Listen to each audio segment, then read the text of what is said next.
আমার নাম পূজা। আমার স্বামী সৌদি আরবে ড্রাইভারের কাজ করেন, যার জন্য আমি তার অনুপস্থিতি খুব অনুভব করি। প্রতিদিন রাতে অনেক সময় আমি রোমান্টিক গল্প বা সিনেমা দেখি, যা আমার মধ্যে এক ধরনের আবেগ ও অনুভূতি জাগিয়ে তোলে। আমি সলমান খানের অনেক বড় ভক্ত ছিলাম, কিন্তু সেই অনুভূতিগুলো কিভাবে পূরণ করব তা বুঝে উঠতে পারি না। একদিন আমার ভাতিজার কথা মনে পড়ল, যে দেখতে বেশ সুদর্শন ও শক্তিশালী যুবক। তার বয়স ১৯ হলেও তাকে দেখতে ২৫ বছরের মতো লাগে, কারণ সে শরীরচর্চায় যথেষ্ট মনোযোগী। তখন মনে হল, যদি আমার স্বামী দূরে থাকে, তবে কেন না এই একাকিত্ব কিছু আনন্দ মুহূর্তে রূপান্তরিত করি, যেন আমার মনের আশা পূরণ হয়। আমার বিবাহ হয়েছে মাত্র ১ মাস আগে। আমার স্বামী সৌদি আরবে কাজের জন্যে চলে গিয়েছে, যার জন্য তাকে সবসময় কাছে পাই না।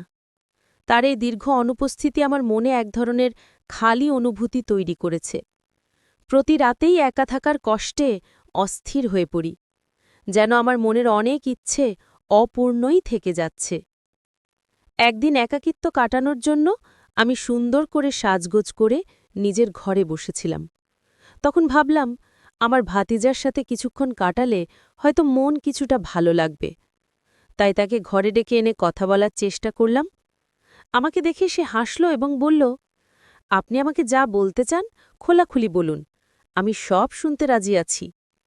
তার কথা শুনে কিছুটা বিস্মিত হলেও একটা শান্তি অনুভব করলাম, কেননা এতদিন নিজের মনের কথাগুলো কারো সাথে শেয়ার করিনি। অবশেষে আমরা দুজনেই গল্প করতে করতে সময় কাটানোর সিদ্ধান্ত নিলাম, যা আমাদের দুজনের জন্যই এক ধরনের স্বস্তি আর আনন্দের মুহূর্ত ছিল। তারপর বন্ধুরা, আজকের গল্পটা অনেক বেশি স্পেশাল। আশা করছি তোমাদের ভালো লাগবে। প্রতিদিন গল্প শুনতে চাইলে আর গল্পগুলো ভালো লাগলে ভিডিওটি লাইক, শেয়ার এবং চ্যানেলটি সাবস্ক্রাইব করো। আমার ছোটবেলা থেকেই বিয়ের প্রতি আগ্রহ ছিল। প্রায় ১২ বছর বয়স থেকেই আমার মধ্যে এক ধরনের আকাঙ্ক্ষা জন্মেছিল। স্কুল ও কলেজে বন্ধুরা মাঝে মধ্যে মজার ছলে বিভিন্ন রোম্যান্টিক গল্প বা হিন্দি সিনেমা দেখাত, যেগুলো দেখার পর নিজের আবেগ সামলানো কঠিন হয়ে পড়ত। এইভাবেই আমার মনে বিয়ের ইচ্ছা আরও গভীর হয়ে ওঠে। তবে আমি দেখতে খুব সুন্দর না হওয়ার কারণে অনেক প্রস্তাব এসেও ফিরে যেত, যা আমার মন ভেঙে দিত। যতই বিয়ের ইচ্ছা বাড়তে থাকত, ততই বিয়ের ব্যাপারে বিলম্ব হচ্ছিল। অনেক খোঁজাখুঁজির পর অবশেষে আমার বাবা মা একটা প্রস্তাব পেলেন এবং দ্রুত বিয়ের সিদ্ধান্ত নিলেন। ছেলেপক্ষেরও বিয়ের তাড়াহুড়ো ছিল, আর আমিও বেশ আগ্রহী ছিলাম। তাই আমাদের বিয়েটা ১ মাসের মধ্যেই হয়ে গেল। আমি ভীষণ খুশি ছিলাম আমার নতুন জীবনে প্রবেশ করে। কিন্তু এই সুখ দীর্ঘস্থায়ী হল না। বিয়ের কয়েকদিন পরেই জানতে পারলাম, আমার স্বামী সৌদি আরবে চাকরি করেন এবং সেখানে ড্রাইভারের কাজের জন্য তাকে বেশিরভাগ সময় বাইরে থাকতে হয়। যখন জানলাম তিনি ১ মাস পরেই ফিরে যাবেন, তখন আমার মন খারাপ হয়ে গেল। এইভাবে আমি কান্না করে ফেললাম। এভাবেই আমি তার অনুপস্থিতি সত্ত্বেও নিজের অনুভূতিগুলোর সাথে মানিয়ে চলার চেষ্টা করছিলাম। কিন্তু প্রতিনিয়ত তার কাছাকাছি থাকার চাওয়াটা আমার মনকে অস্থির করে তুলেছিল। রাতে আমি ভালো করে ঘুমাতে পারতাম না। আমি একদিন স্বামীকে জিজ্ঞাসা করলাম, যদি তোমাকে সৌদি আরবেই থাকতে হয়, তাহলে বিয়ে কেন করলে? তিনি আমাকে বললেন, আমার ছোট ভাই বোনেরা এখনও পড়াশোনা করছে, আর আমার ভাতিজার দেখাশোনা আমাকেই করতে হয়। তারা নিজেদের পায়ে দাঁড়ানো পর্যন্ত সংসারের দায়িত্ব আমার উপরেই থাকবে। এখানে থাকলে এত টাকা উপার্জন করতে পারতাম না, তাই সৌদি আরবে যেতে হয়েছে। তিনি আরও বললেন, সৌদি আরবে এমন একটা কাজ করি যাতে করে বাড়িতে কখনো টাকার অভাব না হয়। তখন আমি বললাম, তাহলে আমাকেও সঙ্গে নিয়ে চলো। তিনি মৃদু হেসে বললেন, এটা এত সহজ নয়। সেখানে আমার নিজের কোনো বাসা নেই, আর ভাড়াও খুব বেশি। আমরা অনেকজন মিলে একটি ঘরে থাকি, তাতে আমাদের খরচ কিছুটা কম হয়। এরপর তিনি বললেন, আমি বছরে একবার আসি, সেটাও মাত্র ১ মাসের জন্য। তার এই কথা শুনে আমার মন ভারাক্রান্ত হয়ে গেল। মনে অনেক কষ্ট হলো এবং ক্ষোভও জন্মাল। আমার বিয়ে খুব সাদামাটাভাবেই হয়েছিল এবং যেসব স্বপ্ন দেখেছিলাম তার কিছুই পূরণ হয়নি। কিন্তু সবকিছু সহন করে চলছিলাম। আমার স্বামীর স্বভাব ছিল খুবই গম্ভীর। তিনি কখনো খোলাখুলি কথা বলতেন না বা তার সমস্যার কথা প্রকাশ করতেন না। সবকিছু জেনেও আমি নিজেকে ধৈর্য ধরে সামলে নিয়েছিলাম। আমার স্বামীর বিয়ে করাটা মূলত পরিবারের ইচ্ছেতেই হয়েছিল, যেন তিনি পরিবারের কাজে সাহায্য করতে পারেন। রাগ হলেও আমার স্বামীর ওপর কোনো প্রভাব পড়ল না, আর তিনি সৌদি আরব চলে গেলেন। আমি আবারও একাকিত্বে ডুবে গেলাম। রাতের বেলা ঘুম আসত না, আর তার সাথে কাটানো মুহূর্তগুলো মনে পড়ত।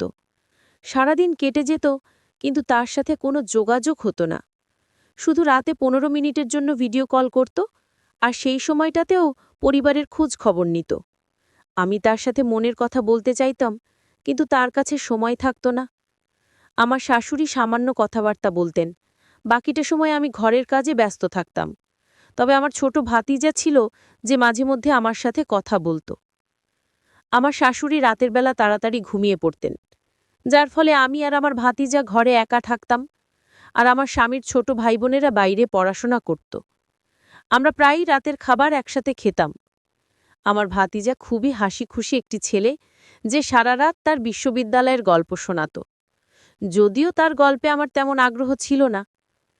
এক রাতে আমি মোবাইলে হিন্দি সিনেমা দেখতে শুরু করলাম। সিনেমাটি ছিল বেশ সাহসী ধাঁচের, আর দেখতে দেখতে আমি গভীর চিন্তায় ডুবে গেলাম। পরের দিন সকালে যখন ঘুম থেকে উঠলাম, তখনও রাতের সেই সিনেমার কিছু দৃশ্য আমার মনে ঘুরছিল। আমি কিচেনে কিছু কাজ করলাম এবং দুপুরের খাবার তৈরি করলাম। কাজের সময়ও সেই দৃশ্যগুলো আমার মনে ঘুরছিল। আমি রান্নাঘরে বসে মনোযোগ দিয়ে সেই দৃশ্যগুলোর কথা ভাবছিলাম। হঠাৎ অনুভব করলাম কেউ যেন আমার পেছনে দাঁড়িয়ে আছে।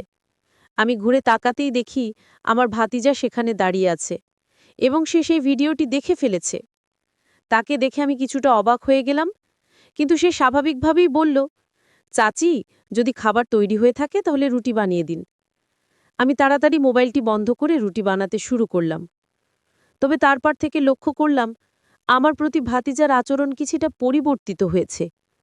আগে সে আমার ঘরে আসতো না, কিন্তু এখন প্রায়ই আসতে শুরু করল। একদিন বলল, আজ বিকেলের চা আমার ঘরেই খাবে, কারণ লাউঞ্জে শীত বেশি। শীতকালে আমার শাশুড়ির অভ্যাস ছিল যে তিনি বেশিরভাগ সময় নিজের ঘরেই থাকতেন এবং সেখানেই খাবার নিয়ে যেতেন। শাশুড়িকে খাবার দিয়ে এসে দেখি আমার ঘরে আমার মোবাইলটি সে দেখছে, যে আমার মোবাইলের সমস্ত ব্রাউজিং হিস্ট্রি দেখে ফেলেছে এবং জানতেও পেরেছে আমি কী ধরনের ভিডিও দেখতাম। তারই আচরণে আমি খুবই অবাক হলাম। সে কে, যে আমার মোবাইল চেক করবে? আমি চায়ের ট্রেটা বিছানার ওপর রাখলাম এবং নিজের মোবাইলটি ভাতিজার হাত থেকে নিয়ে পাশে রেখে দিলাম। চা খেতে খেতে ভাতিজা হেসে আমাকে জিজ্ঞাসা করল, চাচি, আপনার কী ধরনের সিনেমা পছন্দ? তারই প্রশ্ন শুনে আমি কিছুটা অপ্রস্তুত বোধ করলাম এবং বললাম, তোমার প্রশ্নের অর্থ কি? সে হেসে ব্যাখ্যা করল, মানে আপনার কি অ্যাকশন মুভি ভালো লাগে নাকি রোমান্টিক? আমি তার দিকে তাকাতেই সে বলল, রোমান্টিক সিনেমার মধ্যে একটা আলাদা ব্যাপার আছে, বিশেষ করে হিন্দি সিনেমায়। আমি চুপ থাকায় সে নিজেই আবার বলল, চাচি, আপনি চাইলে আমাকে বন্ধু ভাবতে পারেন। ভাতিজা চাচির মধ্যে বন্ধুত্ব হওয়াই স্বাভাবিক, আর আপনার একাকিত্বে আমিও পাশে থাকতে পারি। তার কথাগুলো শুনে আমি কিছুটা লজ্জা পেলাম এবং বললাম, আমার মাথায় একটু ব্যথা করছে, তুমি চা তোমার ঘরেই গিয়ে খাও। যদিও আমি বন্ধুত্বপূর্ণভাবে মিশতে চেয়েছিলাম, তবু কিছুটা অস্বস্তি অনুভব করছিলাম। কথা বলার ধরন দেখে আমি কিছুটা বিরক্ত হলাম এবং কড়া ভাষায় ভাতিজাকে বললাম যে এখান থেকে চলে যাও, সে নিজে চা নিয়ে ঘরে চলে যেতে পারে। সে বিনা দ্বিধায় কাপটা হাতে নিয়ে ঘরে চলে গেল। সাধারণত কাজের ফাঁকে ফাঁকে সে মাঝে মধ্যে আমার সঙ্গে হালকা মজা করত, কিন্তু সেদিনের পর থেকে সে কিছুটা চুপচাপ হয়ে গেল। পরদিন সকালে যখন আমি রান্নাঘরে সকালে নাস্তা বানাচ্ছিলাম, তখন সে হঠাৎ নিজের ঘর থেকে চাচি চাচি বলে ডাকতে শুরু করল। আমি তার ঘরে ঢুকে দেখি সে নিজের শার্টের বোতাম লাগানোর চেষ্টা করছে।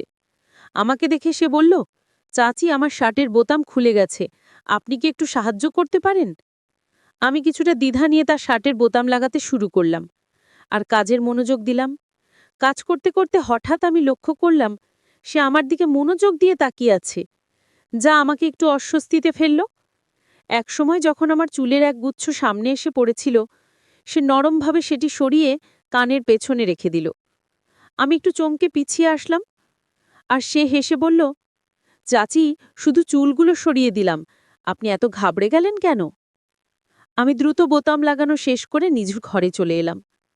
আমার মনে কিছুটা অস্বস্তি হচ্ছিল, তবে আমি নিজেকে সামলে নিলাম।